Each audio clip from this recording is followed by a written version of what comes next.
Hello my friends, and welcome to episode 7 of the Answers video. I don't really have too much to say as a preamble, so I'm going to just jump right in. Where I last left off, I was answering questions left on the third Answers video, so we're just going to scroll down to where I was and continue from there. Okay, next person we're going to answer questions from is Maldonado 57, who asks, he has 3 questions. Number 1, who are your favorite wrestlers in WWE? Well, it depends on if you're talking about, current or all time. If you want to start with all time, there's a lot of the ones that I have aren't entirely, original. Like I was really a big fan of Stone Cold Steve Austin, of course. Love Shawn Michaels, The Undertaker, of course. Bret Hart. Who else? Oh, and of course, the man who might be my favorite wrestler of all time is Mick Foley. Not because he was a technical wizard or anything, but because he just knew how to tell a story and he did some crazy things. So those are some of my favorite from, back in the day. In terms of modern day, I would have to say my current favorite WWE wrestler right now is AJ Styles. I just think that he's absolutely the complete package when it comes to wrestling. He is just extraordinary, or phenomenal, if you prefer. And apart from him, I'm a really big fan of Seth Rollins. I think that he is, after AJ, probably the second most talented individual in WWE today. Who else do I like? I like a lot of people, actually. I'm really digging Braun Strowman, and these days, which is quite a surprise considering how he looked when he debuted 2 years ago to how he is now. And when you look at my beard, it's almost like I'm emulating him a little bit, even though that's not really the reason. Of course, Chris Jericho can be put in the current or all-time category because he's still active, but he's been around for a very long time. I love him. So charismatic. Such a cool dude, How many people say they can be a pro wrestler and a rock star? I mean, I've heard Fozzie's new song, Judas, on the actual, mainstream rock radio around here. Fozzie being Chris Jericho's band, for those of you who don't know. And I think Miz is an absolutely underrated wrestler, especially given his charisma. And hopefully, I hope he gets one more run at the top. And I could just go right through and talk about, dozens of them and why I like them, but, I probably should just stick to my top few. Dean Ambrose used to be my favorite about this time last year, but I feel he's kind of cooled on me a little because he's become too, samey and hasn't really tried to innovate or do anything new, so he's kind of dropped down the rankings in my mind a little bit. I still like him, though. I like the Shield as a unit. I think they're pretty awesome. I think that Roman isn't as bad as people... Ooh, I almost spilled my water. Roman isn't quite as bad as everyone makes him out to be, but he's not the best, but he's still pretty good. And like I said, I could just keep talking all day, but I have to, I don't want to go run down all of them. As far as women's wrestlers, I would have at one point probably said that Bayley was my favorite women's wrestler. But now it's very hard to say. Of course, I'm a big Asuka fan. And I have a thing for Becky Lynch, kinda. I just think that she's really awesome. But, yeah, so there you go. Anyway, number 2, do you plan on doing any online games with your fans and subscribers. That's actually a pretty good idea. I would not be adverse to doing some sort of, for instance, group Civ 5 game. They're a little bit hard to set up because it takes a lot of time and people have to be around at the same time. But I think such a thing can happen. And there's always the idea of a Minecraft server, but that's a bit of an undertaking and would either require me or somebody else to pay for hosting if I didn't want to do it on my own computer. So there's a lot of options there. As far as other games, I don't know. I used to play Left 4 Dead with some friends, and that was pretty fun. Apart from the other things that I do on a more common basis aren't really multiplayer. If I ever do StarCraft again, we could do team StarCraft games, and I probably will suck, but that's a thing. And I do have other multiplayer games on my Steam that I might consider doing with people, but yeah, I would not be adverse to multiplayer games with Civ or with you guys. Civ right now is the biggest possibility, despite the time restraints that I alluded to, but someday, especially if I feel confident enough, if I grow a little bit more, maybe I will be willing to start a Patreon or something. And if I do that, some of that money I would be willing to put towards a Minecraft server. Unless I could find one for very cheap, then I might, just pay for it myself. But definitely if I find that I'm doing well enough to have a Patreon and enough people donate, then in that case I would be very happy to invest some of that money in a Minecraft server and other things that would be fun for, all of us to do together. So, okay. And now for your third question. When you make roller coasters in Roller Coaster Tycoon, how do you get to them high excitement ratings? The highest I ever had mine is up to 6, but the intensity rating is always high. Most of the time, I don't know how it gets up so high because I feel like I'm not making them that scary. So I was wondering if you have any tips where I can make my coasters have really good excitement ratings and somewhat low intensity ratings. Now, building roller coasters in Roller Coaster Tycoon is both an art and a science, because it really is a matter of experience. You just have to make more coasters, and then the more you make, the more you sort of get a feel for how intense things are just by looking at them as you make them. But I can give you a few concrete hints that should help. Well, first of all, you have to be aware of the speed that the roller coaster is moving at any point during the track, because the speed dictates what you can and can't do in any given portion of track. For example, a vertical loop on a steel coaster should not be approached. The train should not be going any faster than 45 miles an hour at the bottom of the loop. Maybe 50, but to be safe, no more than 45. Otherwise, that's too many vertical Gs. It's going to really jack up your intensity rating. Also, banked turns are a must at just about any speed, but particularly anything above, say, 30 miles an hour. And you know how you can have it turn at a small angle, a big angle, or a really big angle? Well, you want to avoid the small angles if the train is going to be going fast. You want to have the smaller angle is probably acceptable as long as it's banked. It's probably acceptable for 35 and under, I would say. The medium-sized curve is probably good for 50 or even 55. But if you have speeds of 60 or 70 or more, you probably want to have your curves be the longest one, the one where it takes 2 segments.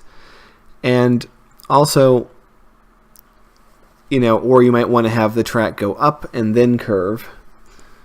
But that's another thing. You also want to keep in mind how fast the coaster is going when it crests the hill and then goes back down. Because if it's cresting the hill at 50 miles an hour or more, it's going to be too many negative G's and it's going to make people really uncomfortable. So you either want to have that cresting of the hill be more gradual, or you want to make it higher. But of course you don't want to make it too high because you don't want to risk the roller coaster going backwards. Basically, if it drops down to speeds of, maybe like 15 or less at any point on the track, then you want to redo that segment because, it's in the danger zone of going backwards. You'll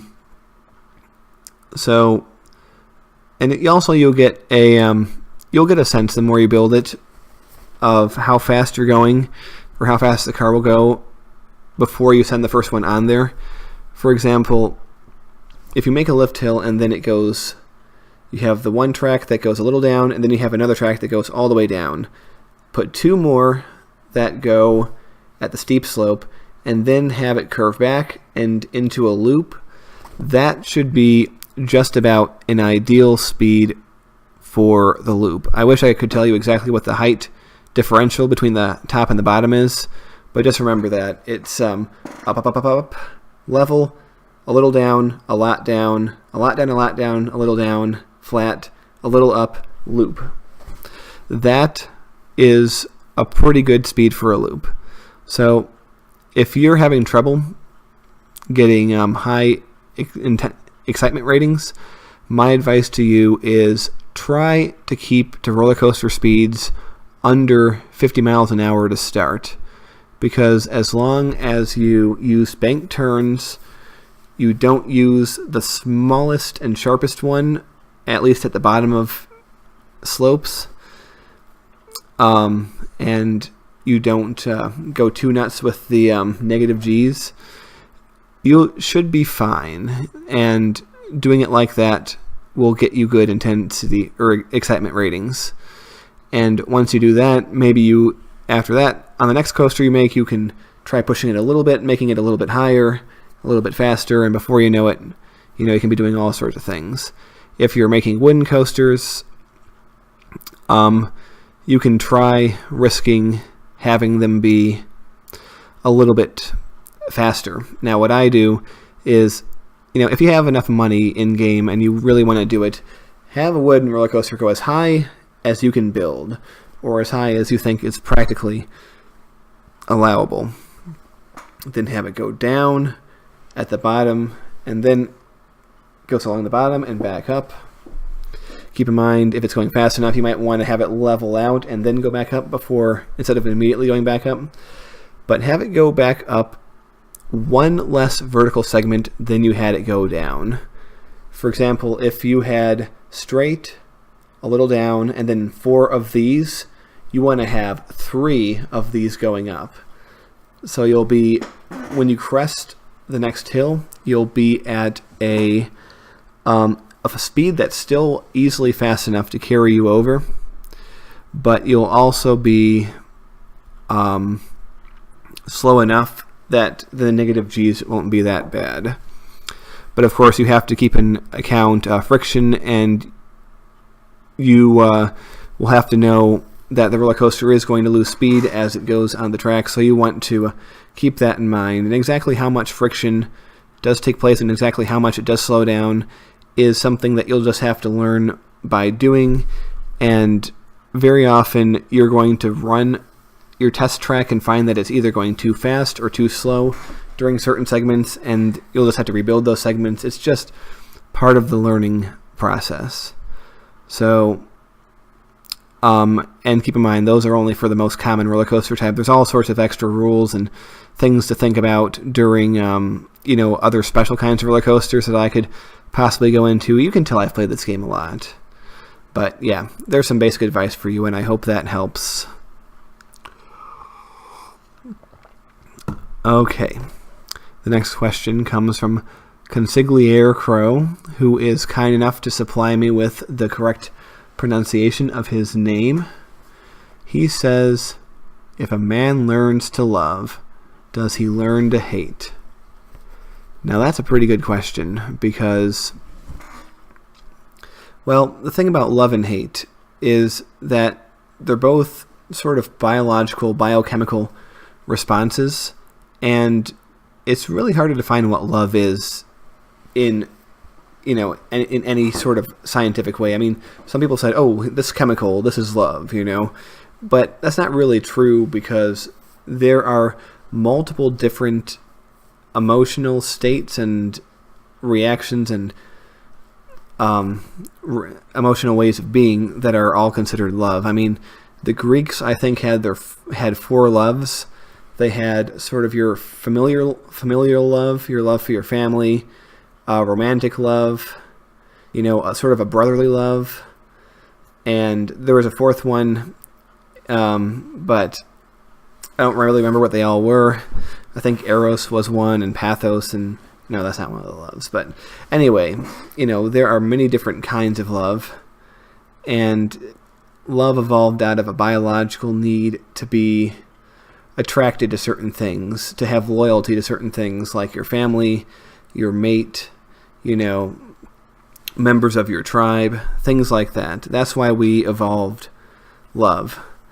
And hate is interesting because I think that I thought about this a little bit, and I think what hate really is it's anger or disgust at something coupled with the inability to do something about it. I think that's what hate is, because if a situation makes you angry, you're going to be angry about it, and then you're going to fix it. But if you can't fix it or won't, it's just going to seethe in you, and then it's going to turn to hatred. But if you fix it, then it goes away, and it doesn't have time to turn into hate. So I think that hate is just sort of a frustration with something that you can't resolve, and that turns into hatred. And a lot of people's hatred is towards things that are less concrete, like, oh, I hate suffering, or I hate, starvation or greed or things, and these are things that are concepts, and you can't declare war on nouns or adjectives, and so these nebulous concepts are often the target of hate. And people who hate like a particular person, like, oh, I hate that guy, it's usually because that person has done something either to you or to somebody else, or is behaving in a way that you don't like, and you can't stop or correct his behavior in any way, and stuff like that is what causes hate. So, and I think hate is a little bit more of a human specific thing than love, because I think that plenty of animals have some experience of love, but I don't think many animals have the permanence in their mind to process hate. I think that if an animal has a problem, they either fix the problem or they learn to sort of accept their fate pretty quickly. Like, I just don't think that they can really get to that long-term hate, the hatred place, So I think that hate is sort of a unintentional byproduct of our persistence in our minds from being so intelligent, coupled with our more animalistic urge to sort of fix problems and sort things out and respond to things, because we were never biologically meant to be stressed permanently. We were never meant to be angry permanently or disgusted permanently. All these emotions were supposed to be temporary states that got us over certain things. But we have really good memories and really good mental facilities compared to our animal cousins. So these thoughts and things just stick around way longer, and that's how hatred is created. So I hope that answers your question. Okay. Excuse me.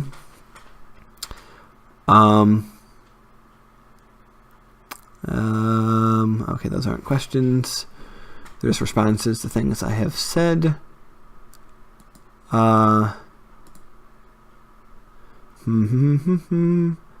a minute. Did I answer this one already? Am I on the right page? I feel like I've answered this question.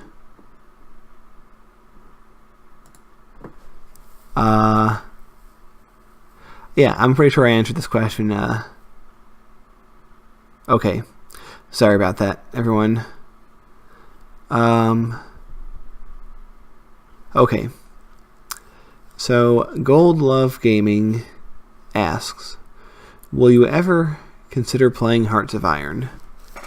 I touched upon this briefly in one of the earlier episodes, and in theory, I would love to play that game, but it looks hard as all hell. And I think that it would come to a catastrophe if I tried to play it. I mean, it's one of those things where if I put dozens of hours into it, maybe I'll become competent at it, but do I want to spend that much time on it? That's the balance. That's the give or take, you know? I mean, a lot of people have told me that, you know, EU3 is the easier game and Hearts of Iron is the harder game. And EU3 I might as well be playing in Greek for all the good I am at that game. And if Hearts of Iron is harder than that, then I'm really scared to see what would happen. But maybe I'd be better at it than I give myself credit for. I think that's entirely possible. So maybe I will, but as I alluded to in the other episode, it seems unlikely for the near future. Okay. So, all right. One more sip of water.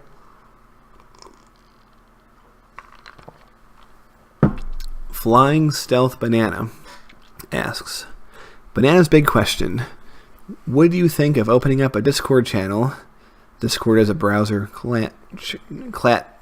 chat client to allow your fans to have an opportunity to sometimes chat with you about games and stuff. Your Sims 3, Civilization 3, City Skylines, and other current Let's Plays certainly appeal to your fans, including me, and perhaps it will be fun if there was a way that some of us could talk that wasn't YouTube comments. My dark, unblinking banana eyes are gifted with a vision. A sight to see the potential of what could be. You know, I would absolutely love to do this, to create a Discord for all of my fans and anyone who enjoys my videos to come in and chat just a real informal, casual things where people can chat with me, they can chat with each other, we could do games together even. I do have a Discord. I have used it to talk to people, but I would be willing to start a group for us. I would have to, you know, I've never really run my own group per se, but it can't be too hard to figure out, I imagine, and I'd want to invite people whose names I recognize from the comments, basically, and I wouldn't want to just put this advertisement out for anyone, if that makes sense, just because there's trolls out there and scammers and all, and I don't want to deal with that, and neither do any of you. I just want, like, actual, real people who enjoy my stuff and, you know, are decent people. And so what I might do is I might create a Discord and then ask you guys to, like, send me a like a message of some kind. I mean, do we still have an inbox here? I think we have inboxes on YouTube. It's just confusing. I'll figure it out, but basically what I would do is I would tell you to send me your request to join or whatever, and if I recognize your name, I will approve it. And if any of you are asking or are wondering if I'd recognize you, if you're a regular commenter of any frequency, I know who you are. Trust me. Like, just looking through the names on this channel, I actually recognize all of your names from previous things. So anyone on this video, I would easily accept to a new Discord. So I'll try to figure this out, and if anyone has experience with this and can give me pointers or suggestions, they can do that. But yeah, if I have a Discord, it's going to be very informal, it's going to be very casual, and the only rules that are going to be in place are your sort of standard things about no spamming, no harassing, no fighting with people or starting annoying things, you know. It's going to be very casual, very fun. So yeah, I'm probably going to do that, and it's probably going to come soon. So keep your, pay attention, and we'll see what happens. Okay. Also, P.S. Roller Coaster Tycoon is a great series. Yes, it is. I talked about making roller coasters before. Nothing quite like making your own neato, colorful theme park and seeing all the that fanfare and wonderment gradually develop a life of its own. Also, seeing people throw up after getting off an intense coaster is hilarious. Absolutely. And I definitely want to bring back Roller Coaster Tycoon. I was kind of dismayed by the low viewer count that I got back in 2013 when I tried dipping into the series, but I am very willing to do it again, especially with the higher production values that I've been trying. So, also, I might have to look into this Open Roller Coaster Tycoon 2 that apparently is out there and works a lot better than the default for the regular Roller Coaster Tycoon 2, which always crashes on my system. It's a little confusing, but I would love to present a Let's Play of that to you, possibly in the new year. And PPS, Minecraft a la Bone Canoe 86 would be great. You have such a creative and thoughtful personality, perfect for seeing something interesting made in Minecraft. Why, thank you. And, I don't know if you were around back in the day, but I used to have a Minecraft series called Smoothie, where I had a world that was called Smoothie, and I would show off things that I made on the world and things that I did. Also, there used to be a thing called the House of Sim server, which is a Minecraft server that I had with my friends over at the House of Sim. Hasn't been active in terms of an actual server world since 2014, but I still have the file, and I still go on and build sometimes, and I would be very willing to give guided tours of things that were on this world, or in this world. So, and also, the idea of doing a new Minecraft series is not completely off the table. I mean, I'm not sure what it would look like, but who knows. I definitely would show off more stuff I've built in Minecraft to you guys. Okay, well, that is the end of those comments that were left on video 3. There's still whatever questions were left on videos 4, 5, and 6. So I'm thinking one more video of this. But I'm enjoying this a lot, so I'm tempted to say, and why not just say it, one more opportunity to ask questions. And at some point, I am going to have the Bone Canoe Discord up, and so you'll be able to directly ask me things in text form, and I can respond in text form. Although, I like doing these chat videos, so maybe I'll have I don't know. I was thinking about this just earlier today. Maybe I'll have a once a week little chat video where I just talk about what's up, in the week, and answer anyone's questions that have been asked within the last week. It's possible I might do something like that. You gotta tell me if that's a good idea. Okay, so like I said, it's your last chance to get questions in, and we're going to keep going. So thank you for watching, and I'll see you guys later.